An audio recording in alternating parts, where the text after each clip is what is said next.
Let's decorate my content planner together, shall we? After sketching out my design in pencil to make sure everything fit nicely both together and on the sketchbook, I started in on the paint with a nice cloud of white to get a feel for how the paint would interact with the sketchbook, as well as how many coats I'd need to get my art looking opaque. Once that was dry, I could get started on the lettering. My main focus with this design were the glyphs from the L house that Luz Noceda, the protagonist, discovers throughout season 1. Although, if you're watching this, you probably knew that already. I knew I wanted a neon look with these glyphs to give the illusion that they were glowing like they do in the show, but even though I'd seen the tutorial dozens of times, it was still a learning curve when I was actually doing it myself. What worked for me took some forethought.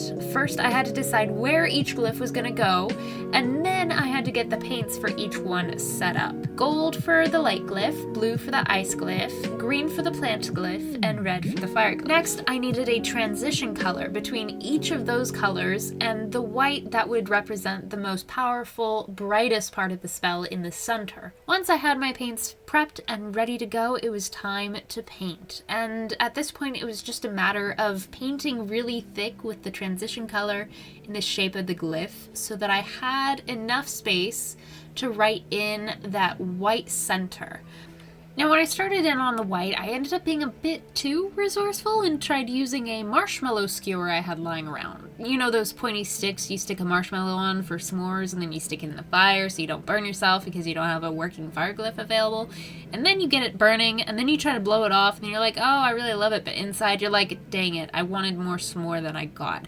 Anyways, that didn't work, so I do recommend just using a good old paintbrush and being careful about where you drag it, and re-dipping often to keep that pristine white center.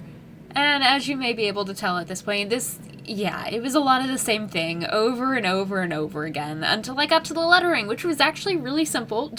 It was cursive in pink and then bubble letters in blue with a nice white highlight so I wouldn't waste the extra white paint, and boom, I was done! I really, really love my notebook and how easy it is to identify it. If you decorate your own sketchbook, feel free to share a picture in the Discord, link in the description, or tag me in a post here on YouTube. Either way, you are loved, and I am so very glad that you are here. Be kind, and bye!